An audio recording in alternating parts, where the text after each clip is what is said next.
તો અત્યારે આપણે જવાનું છે મોની આશ્રમ. આપણે મોની આશ્રમ જવા માટે રસ્તો છે વાઘેશ્વરી, વિપલા વાઘેશ્વરી મંદિર છે ને એની બાજુમાંથી રસ્તો છે. અને વિપલા વાઘેશ્વરી મંદિરનો વિડીયો તો ઓલરેડી આપણી ચેનલ ઉપર છે જ, એટલે વિપલા વાઘેશ્વરી મંદિર જઈ ને પછી તમને રસ્તો બતાવું. તો અહીંયા આપણે બોર્ડ માર્યો છે મોની આશ્રમનો.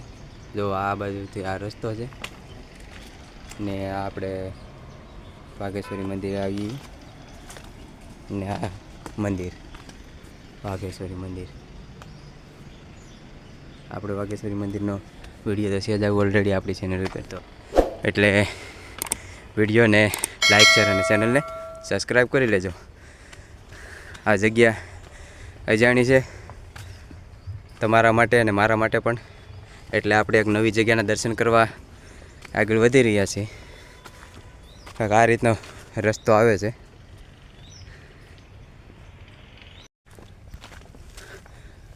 રસ્તો થોડોક બીકવાળો છે, એકલા તો નહીં આવતા, ને રસ્તો કાયદેસર છે ને બોર્ડે પણ મારેલા છે મોની આશ્રમ. પથ્થર ઉપર નિશાન મારેલા છે. રસ્તો માણસો હાલે એવો રસ્તો છે, એટલે પગથિયા નથી, પણ આમ હલે એવો રસ્તો છે કાયદેસરનો.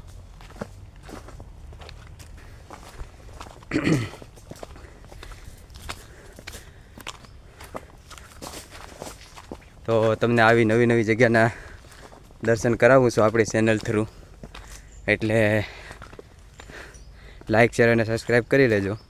કારણ કે આવી નવી નવી જગ્યા જાણવાનો મને પણ બહુ શોખ છે, અને મને શોખ છે એટલે તમને પણ હું દર્શન કરાવીશ.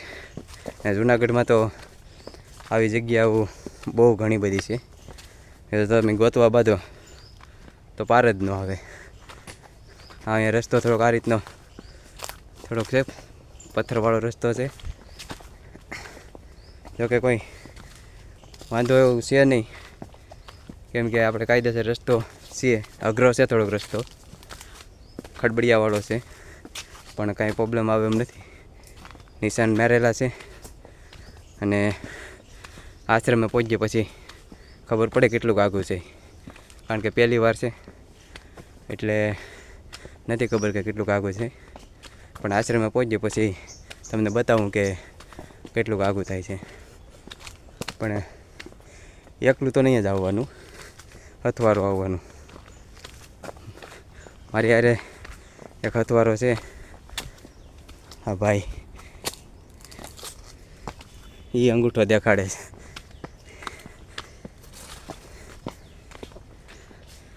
બોર્ડ પણ મારેલો છે અહીંયા, આવા બોર્ડ મેં 3 થી 4 બોર્ડ જોયા છે. તો આમ બીક જેવું, પણ લગભગ નહીં વાંધો આવે, કેમ કે આપણે આડાવડું જવું નથી ને કાયદેસર રસ્તે હાલવું છે.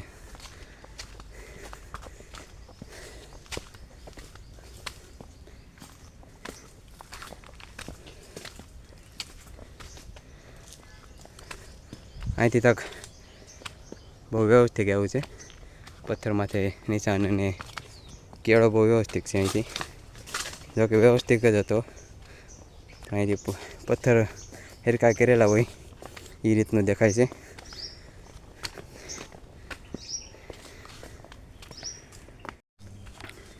હવે આપણે મોની આશ્રમ પહોંચી જશે, કેમ કે અહીંથી સામું દેખાય છે. લગભગ મોની આશ્રમ જ હશે. જો આ સામું દેખાય છે, અમને એવો અનુભવ થાય છે કે મોની આશ્રમ જ છે. અમને કાંઈ બહુ આઘું તો લાગ્યું નહીં.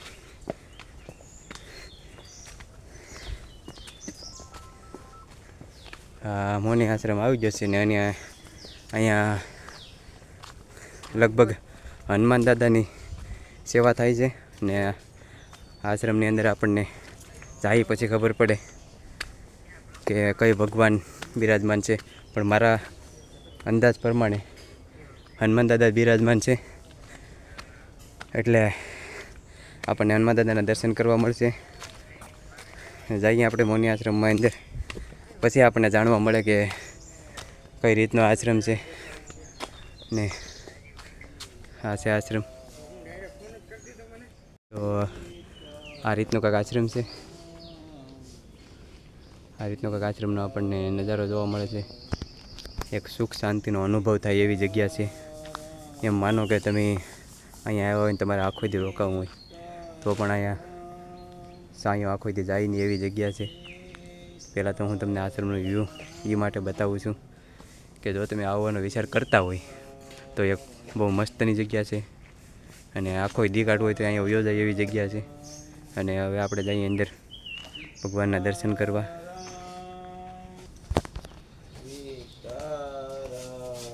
જેમ કે મેં તમને કીધું કે હનુમાન દાદાની અહીંયા સેવા થાય છે. એટલે સંકટ મોચન શ્રી હનુમાનજી બાપા અહીંયા બિરાજમાન છે. તો આપણે એ પણ દર્શન કરીએ અંદર મંદિરમાં જઈને. તો આ રીતનો કંઈક મંદિરનો નજારો છે. તો હાલો આપણે અંદર દર્શન કરીએ હનુમાન દાદાના.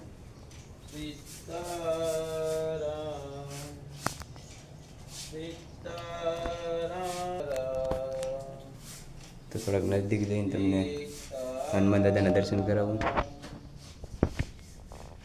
તો અહીંયા કંઈક હનુમાન દાદાની મૂર્તિ આ રીતની છે. બહુ મસ્ત મૂર્તિ છે અને બહુ વિશાળ મૂર્તિ છે. તમે ખુદ દર્શન કરવા આવો તો તમને અનુભવ થાય કે આ જગ્યા કેવી છે અને હનુમાન દાદાની મૂર્તિ કઈ રીતની છે. બહુ મસ્તની જગ્યા છે. મને તો બહુ મસ્તનો અનુભવ થયો છે. અને તમે આવો તો તમને પણ અનુભવ જરૂર થશે.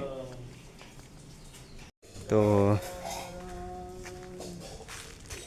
આ જગ્યાએ પણ છે આપણે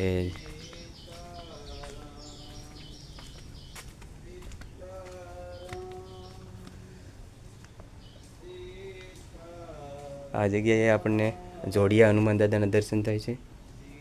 જોવો તમે અહીં લખેલું પણ છે જોડિયા હનુમાન દાદા.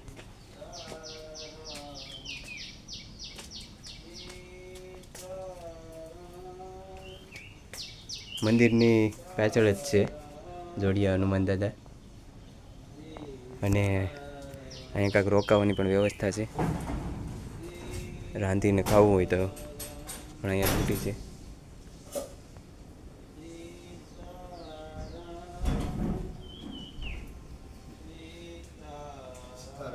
સીતારામ.